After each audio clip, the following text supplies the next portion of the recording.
With millions of vehicles on the road today, responding to a vehicle crash is a common duty of today's firefighter.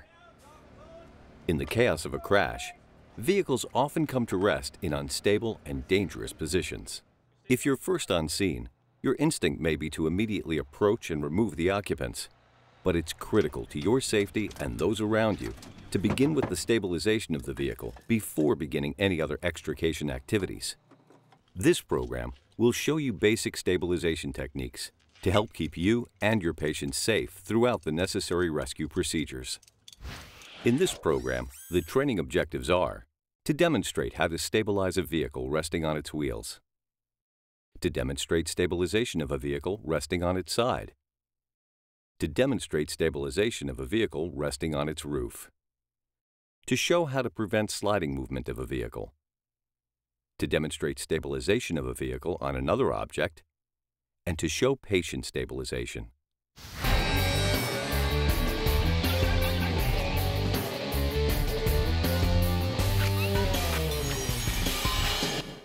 After you have performed an initial size-up, 360, and hazard mitigation, your first step in stabilizing the vehicle is to chock and block the tires.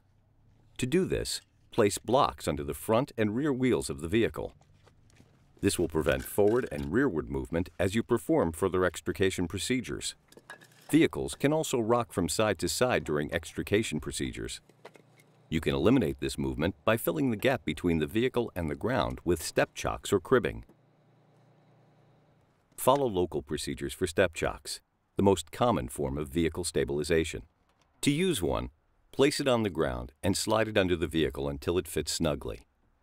Always use equal stabilization on both sides of the vehicle.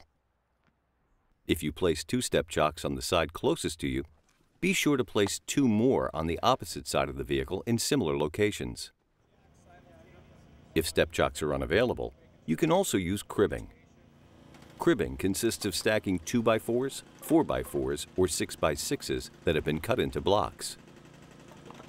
The most common form of cribbing is the box crib.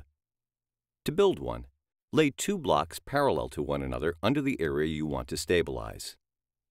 Add a second layer of blocks on top of and perpendicular to the first set. Continue this until there is little space between the top of the blocks and the vehicle, and then use wedges to snugly fill the remaining gap. Other types of box cribs include a 3x3 box crib. This has 3 evenly spaced blocks on the bottom, with 3 more blocks laid on top in a perpendicular direction, repeated as necessary. A 2x2 box crib that is constructed like a standard box crib but finished with a solid top layer. And a solid crib, where the blocks in each perpendicular layer are placed so there is no space between them. A final step in stabilization is to lower the entire vehicle weight onto the step chocks and cribbing. This is done to prevent the suspension from rising and shifting the vehicle as it gets lighter from extrication and patient removal procedures. To lower the vehicle, deflate its tires by any of these methods. Pull the valve stem from the tire with pliers. Cut the tire valve completely off.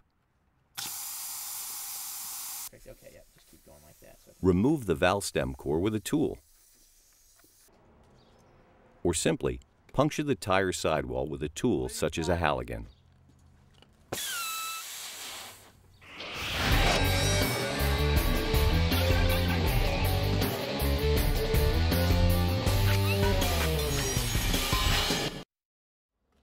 A vehicle that comes to rest on its side presents greater stabilization challenges to the responder since it can now roll over as well. If a vehicle is resting on its side, you can use step chocks or basic cribbing techniques to prevent it from rolling over.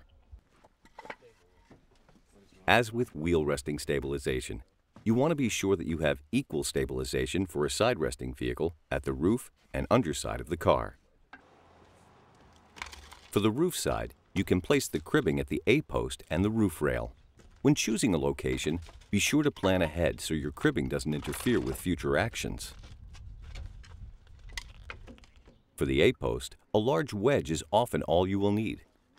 Place the cribbing at the contact point between the car and the ground. If there is still space, use additional cribbing as needed to close the gap. Depending on the car's position, the roof rail may allow for a wider and more stable cribbing base. When cribbing at the roof rail, locate the cribbing under the end of the roof posts for better strength and stability. Step chocks are very easy to use for stabilizing the roof. A step chock can be inserted under the A-post or in line with the roof post to prevent movement of the vehicle. You can use wedges and cribbing to stabilize the underside of the vehicle as well. Place wedges between the wheels and tires and the ground, or at contact points between the vehicle and the ground. Do not place wedges at the ends of the vehicle. If the wedges are not snug, you can use additional cribbing such as a 4x4 to help fill the gap. Place the 4x4 on top of and perpendicular to the wedges to form T's. This will help transfer the load to the ground. In addition to step chocks and cribbing, any type of tension buttress system can be used to stabilize the vehicle. Tension buttresses, also referred to as struts, are lengths of 4x4s or adjustable length braces that are secured in place diagonally between a vehicle and the ground.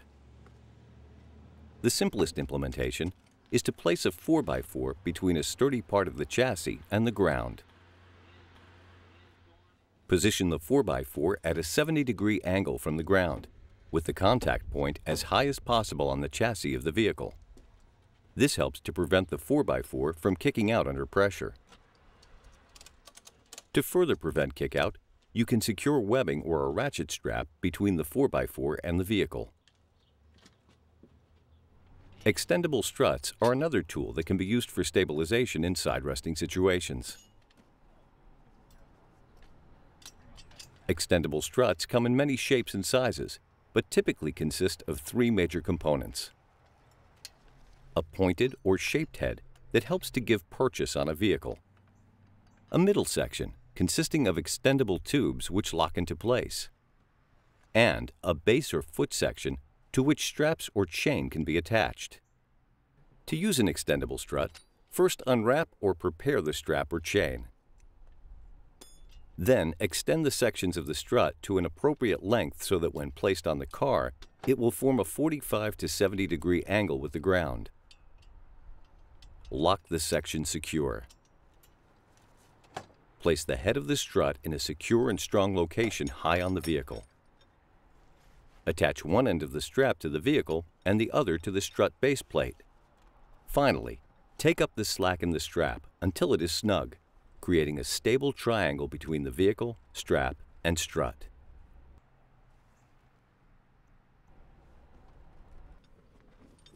For added stability, you may want to use two straps on the base plate of the strut.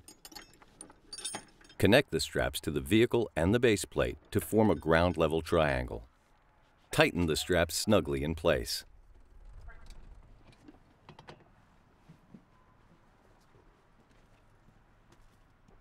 Just like cribbing and step chocks, it is important that you equalize the bracing struts on both sides of the vehicle when possible.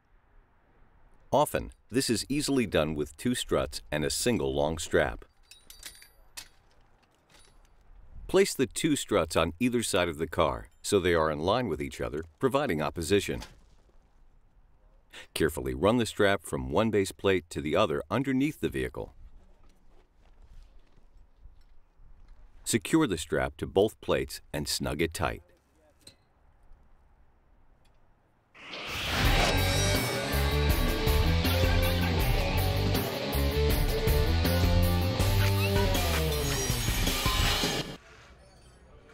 Any vehicle perched on its roof is very unstable. A vehicle balanced solely on its roof can easily rock backwards, forwards, or even rotate, creating an extreme hazard to rescuers and the patient. Rescuers must take action to prevent vehicle movement. When a vehicle is on its roof, it is usually engine heavy. Fill the space at the firewall area with step chocks first, as the back of the vehicle will usually be suspended. Then, Continue stabilization by filling the space between the roof and the ground with more chocks. Although this keeps the vehicle from rocking, it is important to note that this provides no support to the main portion of the vehicle's body. An important fact if you plan on cutting the body during the rescue. If you are working on a convertible, or if the roof posts appear unstable, struts as well as cribbing can be placed between the ground and the main body of the vehicle. Extend and lock 2 struts to the correct length. Place the struts' tops in a solid location on the vehicle. Remember, many bumpers are not sturdy enough to support a vehicle's weight and should not be used for stabilization. The base of the C-pillar on the rear of the vehicle is a good location because it is the most structurally sound point on a vehicle. After the tops of the struts are in place, connect the 2 base plates with a ratchet strap and tighten snugly in place. Creating support for the main body will help prevent the vehicle from collapsing and crushing occupants should the roof posts give way.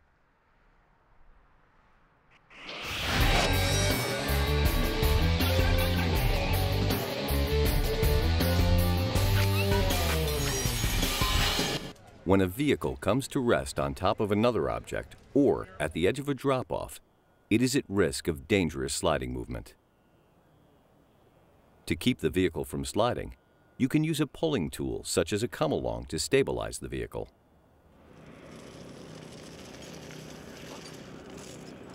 Attach a chain to a sturdy part of the vehicle's body.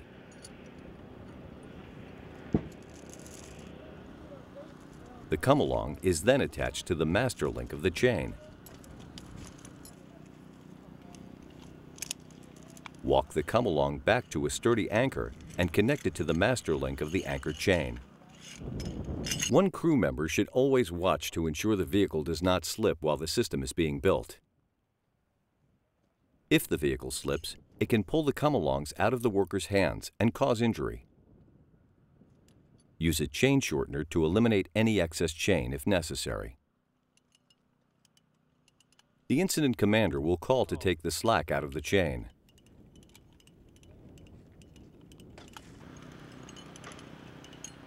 And then check the chain hook to ensure the rigging is correct.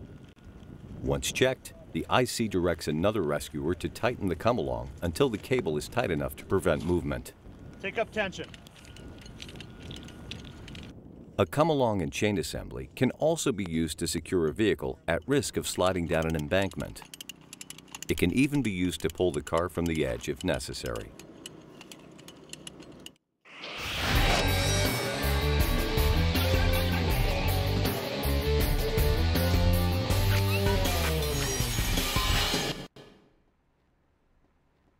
When a vehicle comes to rest on another object, such as a Jersey barrier or another car, advanced stabilizing techniques are required to prevent movement during extrication.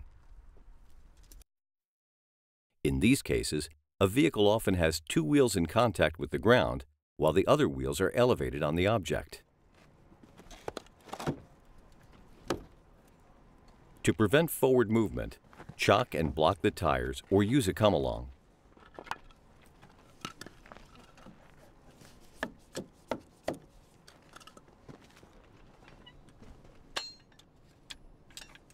To prevent side-to-side movement, you should use struts to create contact points with the elevated portion of the vehicle.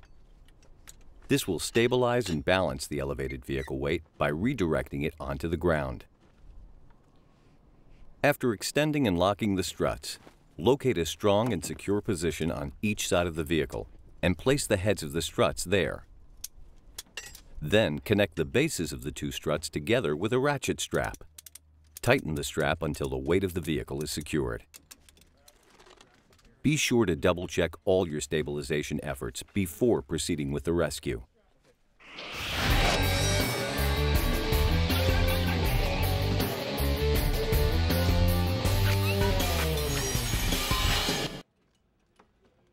Once the vehicle is stabilized, your next rescue step is to gain access and make contact with the patient so you can begin patient stabilization.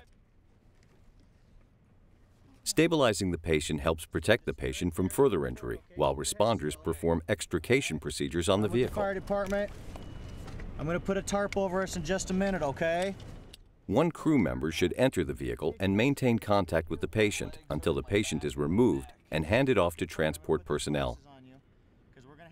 This crew member will assess the patient's injuries, keep the patient calm while explaining what the rescue workers are doing, protect the patient from noise and further injury caused by tools, glass, and foreign objects, communicate the patient's condition with the officer in charge, and start any necessary medical treatment. To protect patients from further injury, provide them with safety goggles to protect their eyes. Cover them with a fire-resistant blanket to protect from flying glass and debris, and insert earplugs to lessen the noise from cutting tools.